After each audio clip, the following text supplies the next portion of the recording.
Me Anjali Verma and welcome to my channel. So आज हम कर रहे हैं हमारे इलेक्ट्रोमैग्नेटिक इंडक्शन वाला चैप्टर एंड इसके एमसीक्यूज फिजिक्स का ये चैप्टर है क्लास 12 का। So let's start the video.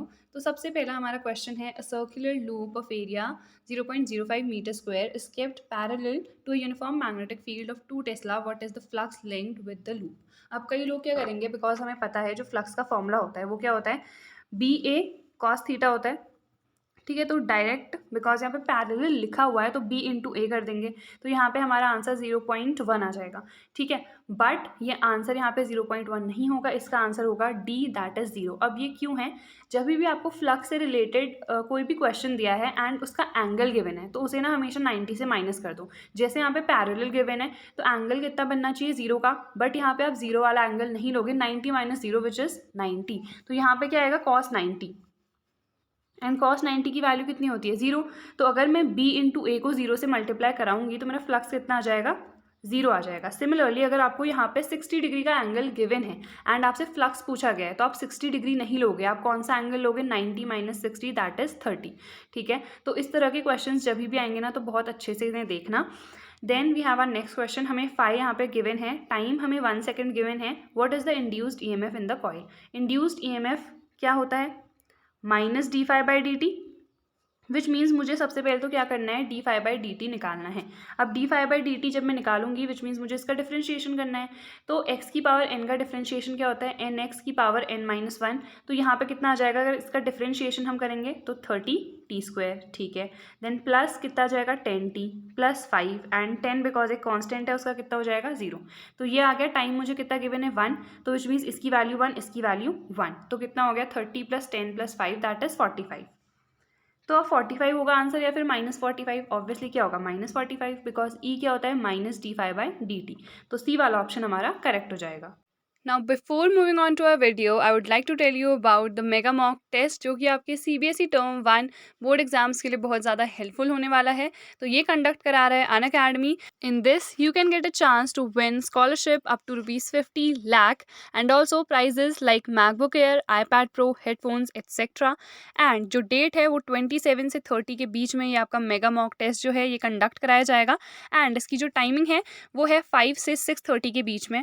So mega mock test आपके लिए बहुत ज़्यादा हेल्पफुल होने वाला है for your term 1 preparation, because आपको पैटर्न भी अच्छे से नहीं पता है तो मॉक टेस्ट देना बहुत ज़्यादा हेल्पफुल होगा। सो ज़्यादा से ज़्यादा लोग इसमें एनरोल करो सो दैट आपके लिए ही ये सबसे ज़्यादा बेनिफिशियल हो सके।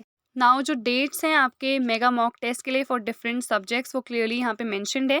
ये जो आपका मॉक टेस्ट है ये दोनों क्लासेस के लिए है, class 10th and class 12th। So link description box में प्रोवाइडेड है, अभी एनरोल करो and you can use my unlock code जो कि है ANJV10।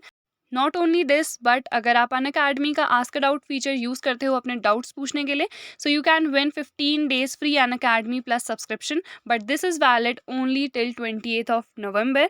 अब यहाँ पे आपके कुछ आस्क अ डाउट के बहुत ज़्यादा अच्छे फीचर्स हैं जैसे कि आप 24/7 कभी भी इसे यूज़ कर सकते हो। All you have to do is download the Unacademy app now, ask a doubt feature पे जाओ, 10 डाउट्स वहाँ पे पूछो। आपको क्या करना है, जो भी डाउट आपको पूछना है उसकी फोटो क्लिक करनी है, उसे क्रॉप करना है एंड देन सब्जेक्ट चूज करना है जिस भी पर्टिकुलर सब्जेक्ट का वो डाउट है एंड देन आपका जो 15 डेज का फ्री अनअकैडमी सब्सक्रिप्शन है वो आपको मिल जाएगा। एंड मेरा जो अनलॉक कोड है उसे यूज़ करना मत भूलना जो कि है ANJV10। ऑल्सो अगर आप अनअकैडमी का सब्सक्रिप्शन परचेस करते हो तो आपको 10% ऑफ मिलेगा। Then eddy currents can be minimised by using, ये तो बहुत इंपॉर्टेंट है और बहुत ज़्यादा इजी भी है। हमेशा जब हम लैमिनेटेड शीट्स को यूज़ करते हैं तो उस केस में जो एडी करेंट्स की वैल्यू है उसको हम मिनिमाइज कर देते हैं या कम कर देते हैं।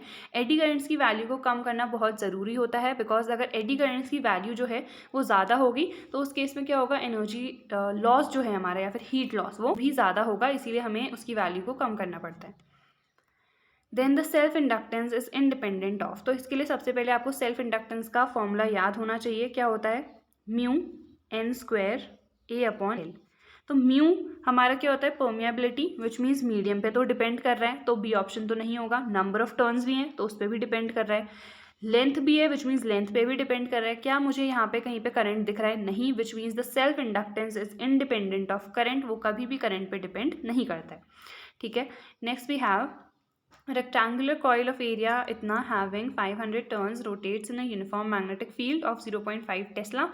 Coil completes 500 rotation per minute. Calculate the instantaneous EMF when the plane of the coil is perpendicular to the magnetic field.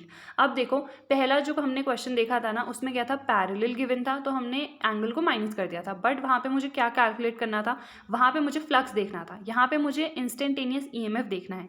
तो जब भी आपको क्वेश्चन में गिवन है ना, when the plane of the coil is perpendicular to the magnetic field and you have to calculate the instantaneous EMF, तो इस case में क्या होता है, अगेन हमारा 0 वोल्ट होगा, बिकॉज जब भी जो कॉइल हमें गिवन है उसका जो प्लेन है that is perpendicular to the magnetic field, तो कोई भी EMF जनरेट ही नहीं होगा, तो इसीलिए इसका आंसर भी क्या होगा हमारा 0 वोल्ट।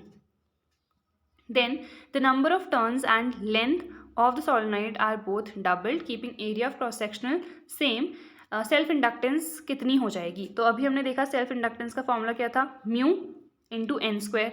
अब जो हमारे नंबर ऑफ टर्न्स उन्हें डबल कर दिया गया है, विच मीन्स 2n का होल स्क्वायर, तो 2 का स्क्वायर 4, तो 4n स्क्वायर हो जाएगा, ठीक है।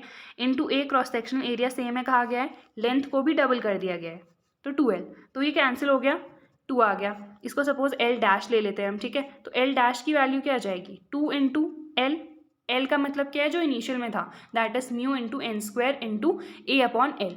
तो ये वैल्यू तो सेम है बट इसके आगे एक 2 भी आ गया है ना, इसीलिए एल डैश यानी कि जो अब नया फॉर्म हुआ है वो ट्वाइस ऑफ द इनिशियल हो गया, तो विच मीन्स जो सेल्फ इंडक्टेंस है वो डबल हो जाएगी, तो बी वाला ऑप्शन करेक्ट हो गया। Then, if n is the number of turns in a coil, then the value of self-inductance varies as. अभी हमने देखा जो फॉर्मूला है वो क्या है, L is equals to mu n square A by L, which means n square पे depend कर रही है, तो बी ऑप्शन करेक्ट हो गया। Then the magnetic flux through a coil of resistance R changes by an amount del phi n time del t, the total quantity of electric charge Q which passes through any point of the coil is. तो यहाँ पे सबसे पहले EMF हमें पता है क्या होता है, अगर माइनस साइन हम ना देखें तो del phi by del t हो जाएगा, ठीक है, ये हमें पता है। EMF को मैं किस तरह से लिख सकती हूँ, I इंटू आर में से लिख सकती हूँ ना, तो I into r is equals to del phi by del t. अब बिकॉज मुझे Q निकालना है तो Q कैसे आएगा, I क्या होता है del Q by del t, तो इसके बदले में del Q by del t लिख सकती हूँ, ये हमने कैंसिल करा दिया, तो डेल Q की या फिर सिंपली अगर हम Q की बात करें तो उसकी वैल्यू कितनी आ गई, डेल फाई अपॉन आर, ठीक है, ये तो काफ़ी सिंपल था, तो विच मीन्स ए वाला ऑप्शन हमारा करेक्ट हो जाएगा। Then a rectangular loop of area इतना is placed in magnetic field of इतना tesla with its plane normal to the field, the flux linked with the coil. अब मैंने आपसे कहा था जो भी एंगल गिवन होगा उसको 90 से सब्ट्रैक्ट कर देना, यहाँ पे plane is normal to the field and हमें क्या कैलकुलेट करना है, फ्लक्स कैलकुलेट करना है। तो फॉर्मूला क्या होता है, बी ए कॉस थीटा, ठीक है, और कॉस थीटा। अब यहाँ पे एंगल कितना आएगा, बिकॉज ऑलरेडी क्या गिवन है, it's plane is normal to the field, normal है यानी कि एंगल 90 डिग्री का, एंड हम कौन सा एंगल लेते हैं 90 माइनस करके, तो 90 माइनस 90 कितना है 0, कॉस 0 इज 1, तो विच मीन्स बी और ए को मुझे मल्टीप्लाई कराना है। ये आपको ध्यान रखना है कि अगर परपेंडिकुलर ऑलरेडी गिवन है एंड आपको फ्लक्स कैलकुलेट करना है तो उस केस में एंगल 0 डिग्री का आएगा, एंड अगर आपको पैरेलल गिवन है, ठीक है, पैरेलल अगर आपको गिवन है तो उस केस में 90 माइनस 0 दैट इज एंगल कितने का बना, 90 डिग्री का। तो ये आप फर्स्ट क्वेश्चन से भी समझ सकते हो, ये जो ये वाला क्वेश्चन है इससे भी समझ सकते हो। जो हमारा बीच में एक क्वेश्चन आया था उसमें अलग चीज़ थी, बिकॉज वहाँ पे EMF कैलकुलेट करना था।